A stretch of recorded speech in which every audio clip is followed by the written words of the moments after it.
नमस्कार दोस्तों, स्वागत है आपका। आज की इस खास रिपोर्ट में हम बात करेंगे उन मुद्दों की जिनका सीधा असर देश के गरीब, मजदूर, किसान, युवा और आम परिवारों की जिंदगी पर पड़ रहा है। महंगाई ने घर का बजट बिगाड़ दिया है, बेरोजगारी ने युवाओं की उम्मीदों पर सवाल खड़े कर दिए हैं और रोजमर्रा की जरूरतें पूरी करना भी कई परिवारों के लिए मुश्किल होता जा रहा है। लेकिन इन सब के बीच सबसे बड़ा सवाल यही है कि आखिर आम जनता की आवाज कौन उठाएगा। आज हम आपको दिखाएंगे कि देश के अलग अलग हिस्सों में आम लोग सरकार और नेताओं से क्या सवाल पूछ रहे हैं, महिलाएं और युवा अपनी परेशानियों को लेकर क्या कह रहे हैं और सड़कों से लेकर संसद तक इन मुद्दों पर क्या बहस हो रही है। कुछ वीडियो ऐसे भी हैं जिन्हें देखने के बाद आप खुद सोचने पर मजबूर हो जाएंगे कि आखिर आम आदमी की जिंदगी में इतना बदलाव क्यों आया है। इसीलिए वीडियो को बीच में छोड़कर मत जाइएगा, क्योंकि आगे आपको ऐसी कई तस्वीरें और बयान देखने को मिलेंगे जिन्हें देखने के बाद आप खुद सोचने पर मजबूर हो जाएंगे कि आखिर आम आदमी की जिंदगी में इतना बदलाव क्यों आया है, जिन पर आपकी अपनी राय जरूर बनेगी। तो चलिए बिना किसी देरी के शुरू करते हैं आज की बड़ी खबरों का सिलसिला। और सबसे पहले देखते हैं कि महंगाई और बेरोजगारी से परेशान आम जनता सरकार के बारे में क्या कह रही है। आप इस वीडियो को गौर से सुनिए। दोस्तों, अब सबसे महत्वपूर्ण और चौंकाने वाली खबर हम आपके सामने रखने वाले हैं।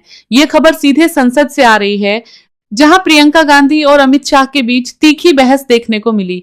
दोनों ने एक दूसरे के सवालों का जवाब देने की कोशिश की। अमित शाह ने पाकिस्तान के मुद्दे पर प्रियंका गांधी से क्या क्या कहा और उसके बाद प्रियंका गांधी ने अमित शाह को सभी बदबंदा था क्या जवाब दिया। पूरी संसद ये बहस सुनकर हैरान रह गई और सदन में हंगामे की स्थिति बन गई। वहीं स्पीकर साहब भी इस पूरे घटनाक्रम को देखते रहे। उस दौरान मोदी और राहुल गांधी भी सदन में मौजूद थे। आखिर अमित शाह और प्रियंका गांधी के बीच ये बहस क्यों हुई और प्रियंका गांधी ने अमित शाह को क्या जवाब दिया। आप लोग सबसे पहले इस वीडियो क्लिप को देखिए, फिर हम आगे बात करते हैं। पाकिस्तान के पास शरण में आने के अलावा और कोई चारा ही नहीं था। आपने शरण दिया क्यों? वो आते हैं आपके देश के अंदर, लोगों को मार डालते हैं और आप उनको शरण दे रहे हैं। क्यों दिया शरण? मैं पूछना चाहती हूँ, ये किसकी जिम्मेदारी थी? भाई जिम्मेदारी हमारी, हम सरकार में है, हमारी ही जिम्मेदारी। मगर मैं पूछता हूँ, जब आप सरकार में थे तब क्या क्या हुआ था, इसकी जिम्मेदारी किसकी थी? अरे अपनी जिम्मेदारी खुद लीजिए।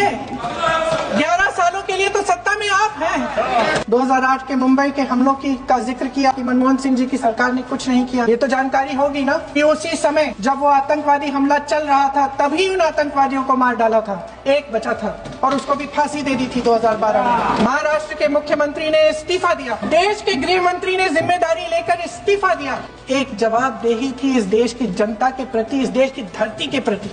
गृह मंत्री महोदय श्री अमित शाह जी के नाक के नीचे पूरा मणिपुर जल गया, दिल्ली में दंगे हुए, पहलगाम में हमला हुआ और आज भी वे उसी पद पर बैठे हैं। क्यों? दोस्तों, जैसा कि आपने वीडियो क्लिप देखा, आपका इसके बारे में क्या कहना है हमें कमेंट बॉक्स में जरूर बताइए। अब बढ़ते हैं अगली खबर की ओर और ये खबर हमारे देश की महिलाओं से जुड़ी हुई है। देश की महिलाएं सड़क पर उतरकर मोदी सरकार के खिलाफ प्रदर्शन कर रही हैं और इस दौरान महिलाएं सरकार के बारे में क्या क्या कह रही हैं, ये सुनकर आप हैरान हो सकते हैं। एक महिला का कहना है कि मोदी सिर्फ वोट लेने के लिए हिंदू मुस्लिम की राजनीति करते हैं और विदेश जाकर नेताओं से मुलाकात करते हैं, जबकि देश की महिलाओं और आम जनता की समस्याओं पर ध्यान नहीं दिया जा रहा है। इस महिला ने मोदी सरकार के खिलाफ और भी कई बातें कही हैं। आप लोग जरा इस वीडियो को खुद देखिए, फिर हम आगे बात करते हैं। बेटी बचाओ और बेटी पढ़ाओ सर, वो कुछ नहीं है। बेटी बस पढ़कर भी सेफ नहीं है सर। मोदी जी को तो मोलडी खिलाने से ही टाइम नहीं मिलता। मोदी जी तो देश विदेश चले जाते हैं। मन की बात करनी है, मन की बात करनी है तो इन सबके बीच में करो। अपनी बीवी का नहीं हुआ, अपने माँ का नहीं हुआ, वो हम महिलाओं को क्या होगा? तो मोदी तो एक मतलब उन्होंने तो एक करप्शन ही ऐसा भ्रष्ट नेता है। मेलोडी के लिए यहाँ से मेलोडी ले जा सकते हैं, वो अपनी देश के महिलाओं को आरक्षण नहीं दे सकते। देश की महिलाओं से मौज मस्ती नहीं मिलती ना, वहाँ जाके मौज मस्ती करता है नेता। यहाँ से बनता, वोट यहाँ से बटोरता है, 15-15 लाख के वादे यहाँ करता है, 2 करोड़ सालाना नौकरियों के वादे करता है। वहाँ मौज मस्ती करने अपनी मसाज करवाने जाता है मोदी जी। बुढ़ापे में उसे शर्म नहीं आ रही। हमारे 22 बच्चे जो मरे हैं नीट के एग्जाम में, हमारी जिसमें से 14 बेटियां हैं। 13-13 साल की बेटी के साथ 32-32 लोग बलात्कार कर रहे हैं। ये भाजपा सरकार के नेताओं का करप्शन और इनका भ्रष्टाचार इतना फैला हुआ है। अब इन्हें जवाब इनके साथ नेपाल वाला कांड होगा। जो काम नेपाल में किया था ना, देश का युवा, हमारा देश का भविष्य नेपाल वाला सिस्टम करेंगे। इन्हें ऐसे मार मार के भगाएंगे कि इनकी खालियाल कर दें। ये बताओ, ये मोदी जी इतना डरते क्यों हैं? अगर देश का युवा, देश की महिलाएं सड़कों पर हैं, तो आराम से पार्लियामेंट के दरवाजे खोल दो ना, आओ मिलो। ये इतना डरते क्यों हैं? ये उनके अंदर एक डर है और वो धोखेबाज नेता है, भ्रष्टाचार नेता है, करप्शन हिल नेता है। जो उन्हें लेके घूमता है ना, वो एक भ्रष्ट नेता है। आपने देखा देश का युवा सड़कों पर है, कैसे कैसे हमारे बच्चों पे लाठी चार्ज हुए लगातार। हमारी बहनें सड़कों पर, एक तरफ तो कहते हैं कि बेटी बचाओ और बेटी पढ़ाओ।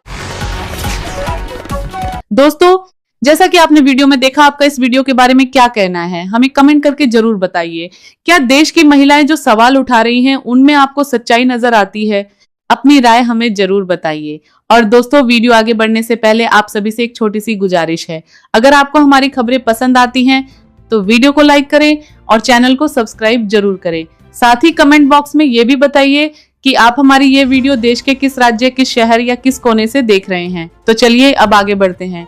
दोस्तों, ये वीडियो सोशल मीडिया पर काफी वायरल हो रहा है, जिसमें एक स्टूडेंट एक बड़े अधिकारी के सामने गुस्से में अपनी बात रखता हुआ दिखाई दे रहा है। बताया जा रहा है कि झारखंड के कुछ कॉलेजों में कथित तौर पर गलत कामों को लेकर छात्र आवाज उठा रहे थे, लेकिन जब उनकी बात नहीं सुनी गई तो छात्रों ने प्रदर्शन शुरू कर दिया और कॉलेज परिसर में धरना दे दिया।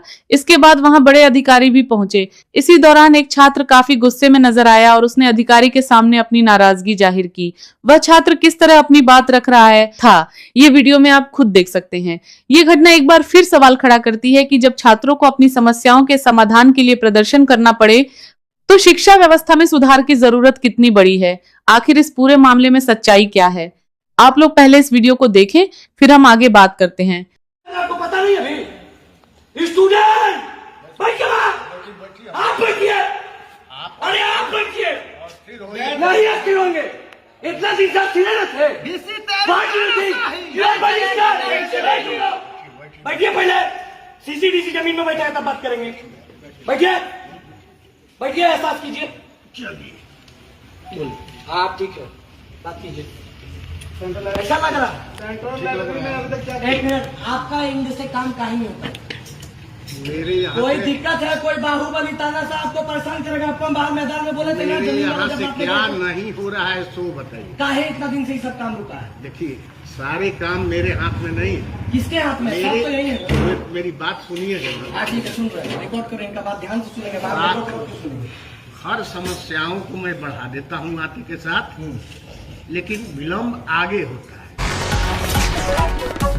दोस्तों, जैसा कि आपने वीडियो देखा, आपका इस वीडियो के बारे में क्या कहना है? क्या इस लड़के ने अपनी बात रखने के लिए सही तरीका अपनाया या गलत? अपनी राय कमेंट बॉक्स में जरूर बताइए।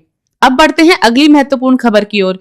दोस्तों, जैसा कि आपको पता ही होगा कि पूरे देश में शिक्षा व्यवस्था को लेकर अलग अलग जगहों पर प्रदर्शन और सवाल उठ रहे हैं।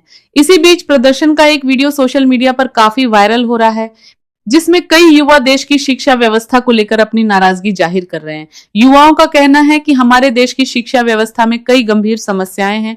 इसी दौरान कुछ युवाओं ने मोदी सरकार और अमित शाह को लेकर भी अपनी नाराजगी जाहिर की। पहले इस प्रदर्शन का ये वीडियो देखिए, फिर हम आगे बात करते हैं। पूरे इंडिया का सबसे करप्ट एजुकेशन सिस्टम इस समय बना हुआ है। आप पेपर लीक तक नहीं रोक पा रहे हैं। अगर पेपर लीक होगा, हम लोग 6 महीने की जगह 6 साल तैयारी करेंगे। पेपर आपका हर दिन हर साल लीक हो रहा है, उस पर कंट्रोल करने के बजाय आप छात्रों पर लाठी चलवा रहे हैं। सरकार को लास्ट में करना पड़ा, इस्तीफा देना ही पड़ा, लेकिन तब दिए जब पूरी तरह से बर्बाद करके, विद्यार्थियों को नाश करके, तब अपने इस्तीफा पत्र को। कि मोदी जी ऐसा ही करेंगे, क्योंकि उन्हें भाषण देना और रोने के सिवा कुछ आता ही नहीं है। गवर्नमेंट को समझना चाहिए, युवाओं को नहीं देगी तो 2029 ज्यादा दूर नहीं है। अब की बार अगर सरकार आ गई तो बच्चों के साथ अनर्थ हो जाएगा। हजारों युवाओं का जो भविष्य है भाजपा सरकार बर्बाद कर रही। लगभग 5 साल में 1.5 करोड़ बच्चों का भविष्य बर्बाद किया है सरकार ने। माफ क्या किया है उन्होंने? हमारा हक मारा है, उन्होंने छात्रों पे लाठी बरसाई है। आने वाले चुनाव में उन्हें हम सब जवाब देंगे। देश हमारा शिक्षा है, हमारी शिक्षा को तो मत बर्बाद करिए। ये जो लोकतंत्र है, इस पे कई प्रकार से आघात पहुंचा रहे हैं मोदी जी। जो प्रोटेस्ट करता है उस पर लाठीचार्ज करवाते हैं या फिर पैलेट गन का प्रयोग करते हैं। जेएनजी को पता है शिक्षा जरूरी है, और जो शिक्षित है हम उसको ही खोजेंगे, अनपढ़ को नहीं खोजेंगे। ये सरकार भरमा रही है, हिंदू मुसलमान में भड़का रही है, हिंदू कर रही है। इसको ये नहीं पता शिक्षा हमको चाहिए, जो हमारी मेन जरूरत है। पेपर लीक ही मैटर नहीं करता है। शुरू से लेके right from the academic session से लेके और बढ़ते हुए सेशन तक हमें सुधारना होगा, बढ़ते हुए एजुकेशन को सुधारना होगा। पूरी एजुकेशन ही करप्ट है। अमेरिका जाएंगे तो अमेरिका के बच्चे हो जाएंगे, स्पेन जाएंगे तो स्पेन के बच्चे हो जाएंगे, अलग अलग जगह, हर जगह के अलग अलग इंसान बन जाते हैं। इवन आप AK-47 चलवा दे रहे हैं, पाकिस्तान और चाइना से आए हम लोग। दोस्तों, जैसा कि आपने वीडियो में देखा कि किस तरह देश के युवा अपनी समस्याओं और अधिकारों के लिए आवाज उठा रहे हैं। सवाल यह है कि अगर एक देश की शिक्षा व्यवस्था को लेकर उसके युवा लगातार प्रदर्शन करने लगे तो इसके पीछे की समस्याओं को समझना कितना जरूरी है। आखिर युवाओं की शिकायतें क्या हैं और सरकार इन सवालों का समाधान कैसे करेगी, इस पर आपकी क्या राय है, हमें कमेंट बॉक्स में जरूर बताइए। अब बढ़ते हैं अगली महत्वपूर्ण खबर की ओर। दोस्तों, जैसा कि आप सभी को पता है कि मोदी की राजनीति को लेकर विपक्ष लगातार सवाल उठाता रहा है। विपक्ष का आरोप है, कहते हैं वो 24 घंटा हिंसा हिंसा हिंसा, नफरत नफरत नफरत, असत्य सत्य असत्य, आप हिंदू हो ही नहीं। विषय बहुत गंभीर है। पूरे हिंदू समाज को हिंसक कहना ये गंभीर विषय है। बीजेपी को आपको नहीं नहीं नहीं नहीं नहीं नहीं, नरेंद्र मोदी जी पूरा हिंदू समाज नहीं है, बीजेपी पूरा हिंदू समाज नहीं है, आरएसएस पूरा हिंदू समाज नहीं है।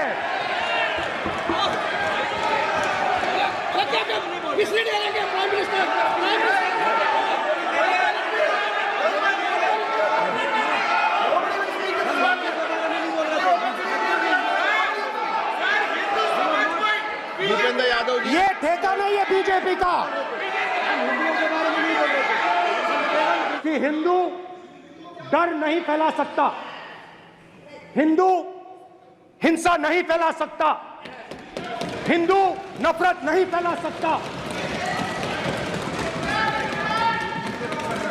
और बीजेपी 24 घंटा नफरत हिंसा नफरत हिंसा नफरत हिंसा।